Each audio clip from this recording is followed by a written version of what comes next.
What's up and welcome to My Point of View. I am your fat and opinionated host, and throughout the Idaho 4 case, as information continued to come out, we kept hearing about a stalker, or potentially multiple stalkers.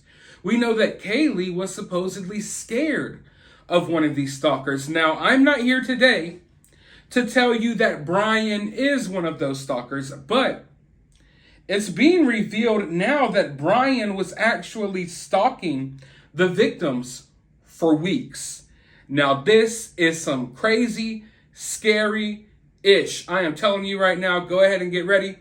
Trigger warning, if you will, because this is some horror movie type stuff. It appears that Bryan was just almost tracking their every move, and for weeks, days, after committing this act, Bryan was wearing gloves while going places in public, and I guess he was scared about leaving his fingerprints behind at random grocery stores and Targets and stuff like that. It's really weird, but then again, we live in the age of the beer bug, where it's not as weird anymore to see someone walking around the grocery store with gloves. Don't get me wrong. In 2023, if you're still walking around with the mask and gloves on, freaked out because you think the air is going to destroy you, then I don't know what to tell you. If that makes you comfortable, okay.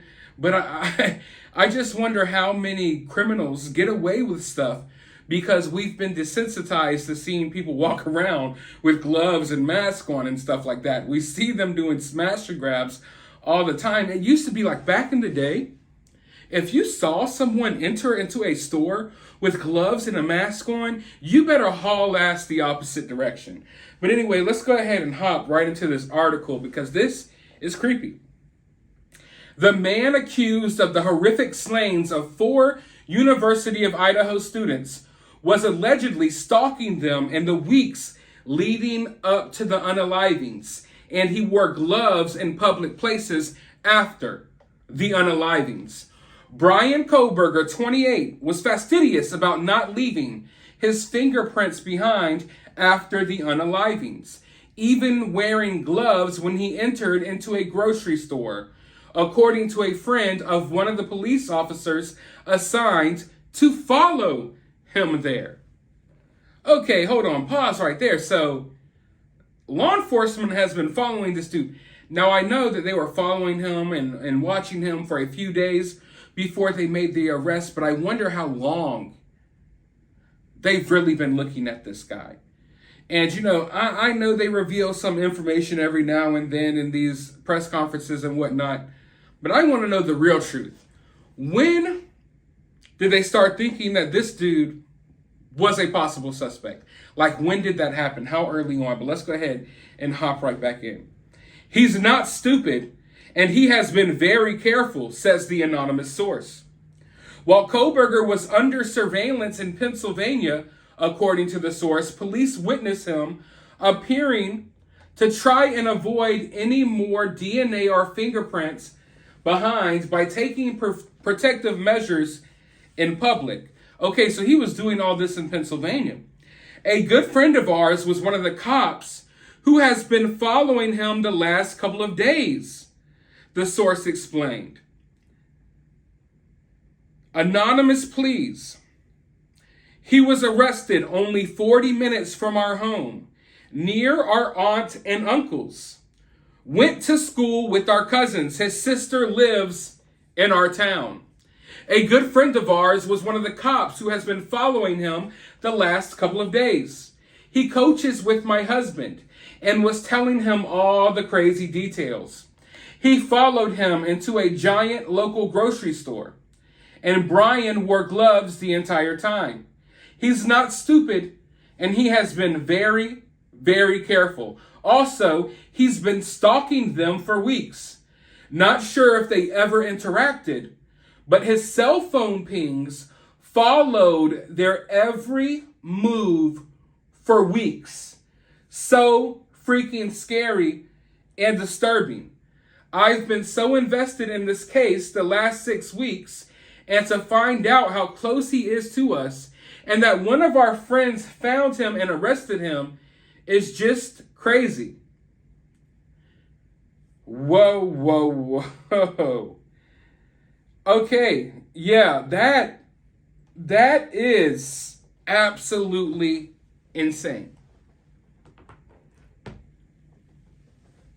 So supposedly, now this is being reported by the mainstream media. This is a source that wishes to remain anonymous. I'm assuming that they already cross-referenced, certain information to make sure this is true. But I don't want to speak too soon, but assuming this is true, let's assume this is true. Then damn, I don't even know what to say. I know some of you are sitting there like, okay, he's about to drop some real deal information on us now that he said, let's assume this is true. But I'm like sitting here like puzzled myself, like, let's assume this is true. I don't know what else to say after that. But honestly, that is scary. From what this source says, his cell phone pings were matching up as if he was going everywhere these women were going. I cracked a joke over on Twitter. You could follow me over on there if you would like. I made fun of how people have been watching this food truck video nonstop for months for no reason. But hey, there's a possibility that Bryan was there that night. But that doesn't mean that Bryan would have been seen in that video. In my opinion, this is my opinion, just my opinion. This is me thinking out loud. If this is true and Bryan was following their every step, then I doubt that he made that known. Because that would be even more creepy. Now, of course, this could be the stalker that Kaylee was worried about. This could be one of the stalkers that they were worried about. I don't know for sure. If you know for sure, feel free to enlighten us. But I would assume that he was probably incognito, sitting in the parking lot, studying their behavior. And I wonder if he was watching them for weeks, if he knew what days, were the days that maybe they partied the most. Did he pick that specific night for a reason? Did he see that, oh, they had enough drinks and they partied and they did this, now's a good time? Has Bryan ever been in that house? Parties happened there all the time. Bryan doesn't live too far away. Bryan could have been in that house.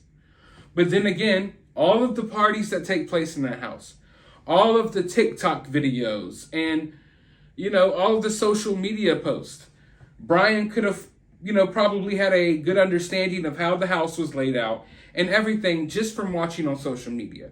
So be careful, people, how much of your life you share online. There's a reason why I'm sitting in the same exact spot in every video. You know what I mean? Like, be careful how much you share because you never know who's watching, who maybe is capable of doing something totally insane.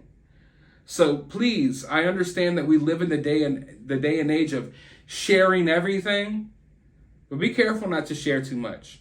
I think there's a possibility that some of the TikToks and videos that were shared from these 4 victims and just from that house in general could have helped Bryan in committing this crime.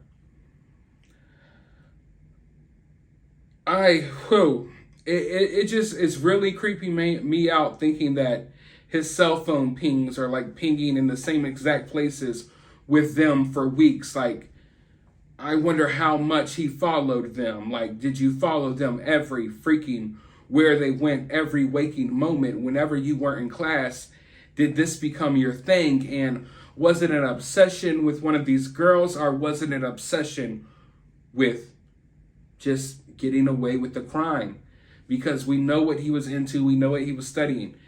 This is going to be one of those cases that people are going to be looking into for years. We always want to know the motive of why people did things, but in this situation, I think the motive could be so complex, and I think there's so much to dig into. I do not think it's just a simple situation. I think there's a lot of things that led to this. And I can't wait to find out more information. And I do not think Bryan is going to be revealing that information. Bryan's going to keep this information close to his chest. That's what I think, but we will see. Let me know what you think, though, down in the comments below. While you're down there, hit the thumbs up, hit the subscribe, and always remember to remain opinionated.